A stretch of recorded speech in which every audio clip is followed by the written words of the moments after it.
శంకర్పల్లి మండలం షేరిగూడలో మూడో విడతలో నిర్వహించిన సర్పంచ్ ఎన్నికను వెంటనే రద్దు చేసి రిగ్గింగ్కు పాల్పడిన కాంగ్రెస్ గూండాలపై ఎన్నికల కమిషన్ చర్యలు తీసుకోవాలని Telangana BC JAC chairman MP R Krishnaiah demand చేశారు. బషీర్బాగ్ దేశోద్ధారక భవన్లో బీసీ సంఘం రాష్ట్ర అధ్యక్షుడు గవ్వల భరత్ కుమార్ అధ్యక్షతన నిర్వహించిన సమావేశానికి ఆయన ముఖ్య అతిథిగా హాజరయ్యారు. ఈ సందర్భంగా మాట్లాడుతూ పంచాయతీ ఎన్నికల్లో బీసీలకు ప్రభుత్వం అడుగడుగునా అన్యాయం చేసిందని విమర్శించారు. ఒకవైపు రిజర్వేషన్లు తగ్గించడం, మరోవైపు ఎన్నికల్లో ఓటు రిగ్గింగ్ చేసి అక్రమాలకు పాల్పడిందని ఆరోపించారు. బీసీలకు 42% రిజర్వేషన్లు అమలు చేసిన తర్వాతే జెడ్పీటీసీ, ఎంపీటీసీ ఎన్నికలు నిర్వహించాలన్నారు. గత ప్రభుత్వం స్థానిక సంస్థల ఎన్నికలకు బీసీ రిజర్వేషన్లు 22% ఎన్నికలు నిర్వహిస్తే కాంగ్రెస్ ప్రభుత్వం 17% తగ్గించిందని మండిపడ్డారు. ఇప్పటికైనా 42% రిజర్వేషన్లు కల్పించడానికి కృషి చేయాలని, లేని పక్షంలో రానున్న ఎన్నికల్లో డిపాజిట్లు దక్కకుండా చేస్తామని హెచ్చరించారు. కాంగ్రెస్ ప్రభుత్వం పేద రైతులపై దౌర్జన్యం చేస్తూ భూములను గుంజుకుంటోందని ధ్వజమెత్తారు. నగరం నలువైపులా radial road, ring road, green field హైవేల నిర్మాణం పేరుతో రియల్ ఎస్టేట్ వ్యాపారులకు ప్రయోజనం చేకూరుస్తోందన్నారు. హెచ్ఎండిఏ ఆధ్వర్యంలో చేపట్టిన రావిలాల, కోకాపేట్ గ్రీన్ ఫీల్డ్ హైవేలలో వ్యవసాయ రంగానికి ఒరిగేదేమీ లేదని అన్నారు.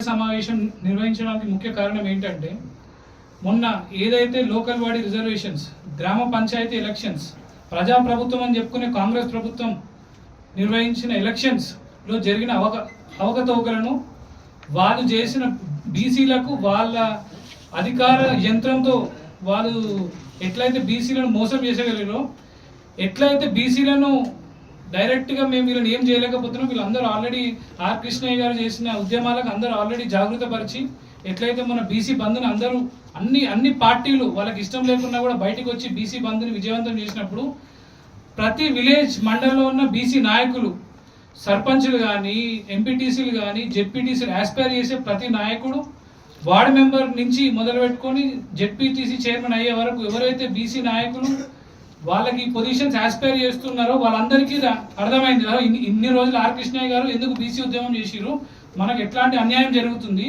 సో మన వరకు వస్తేనే అన్యాయం అనేది వాళ్ళకి అర్థమైంది. ఇన్ని రోజులు ఏంది, వాళ్ళు ఏదో హైదరాబాద్లో బీసీ ఉద్యమాలు పెద్ద చేస్తున్నట్లే మన అందరం మీద ఊర్లో అందరం రెడ్డిలతో కానీ అందరితో మనం అందరు అగ్రవర్ణాలతో అంతా కలిసిమెలిసి ఉన్నాము, మనకెందుకు కొట్లాట, మనకెందుకు అని చెప్పి ప్రతి ఒక్కరు ఉద్యమంలో పాల్పంచుకోలేదు. కానీ ఇప్పుడు మీ ఊర్లో జరుగుతున్న సమస్య మీ అసెంబ్లీలో బిల్లు పెట్టి, క్యాబినెట్లో మీటింగ్ పెట్టి 42% పెంచుకుంటూ చట్టం చేశారు, జీవో తీశారు. ఈ జీవోను రెడ్డి జాగృతి వాళ్ళు హైకోర్టులో, సుప్రీంకోర్టులో సవాల్ చేస్తే అక్కడ ప్రభుత్వము పేలవంగా ఓ నామక వాస్తే వాదనలు వినిపించింది తప్ప బలమైన అడ్వకేట్లను పెట్టి కేసు గెలిపించాలని ప్రయత్నం గట్టిగా చేయలేదు. అంతేకాదు కోర్టులో కూడా పేలవంగానే వాదనలు జరిగినాయి.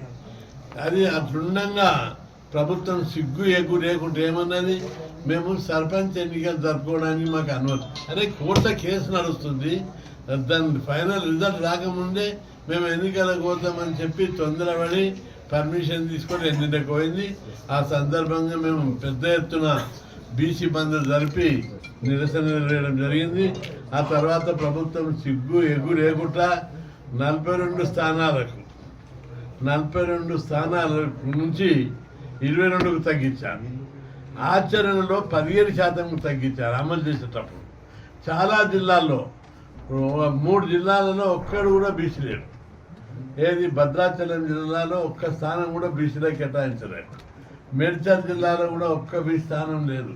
ఖమ్మంలో 9%, ఆదిలాబాద్లో 10%. చాలా జిల్లాల్లో బీసీలకు స్థానాలు కేటాయించకుండా అన్యాయం చేశారు. దీని మీద తీవ్ర నిరసన చెప్పాము. అయినప్పటికీ ప్రభుత్వానికి సిగ్గు లేదు. మంత్రులు, బీసీలు, నాయకులందరూ, కాంగ్రెస్ పార్టీ ఉన్న బీసీ నాయకులు, బయట ఉన్న బీసీ నాయకులు అందరూ తమ వైఖరిని మార్చుకొని 42% కావాలని పట్టుబట్టినా కూడా ప్రభుత్వం వినిపించుకోకుండా చేశారు. అయినా బీసీలు తిరగబడ్డారు. తిరగబడి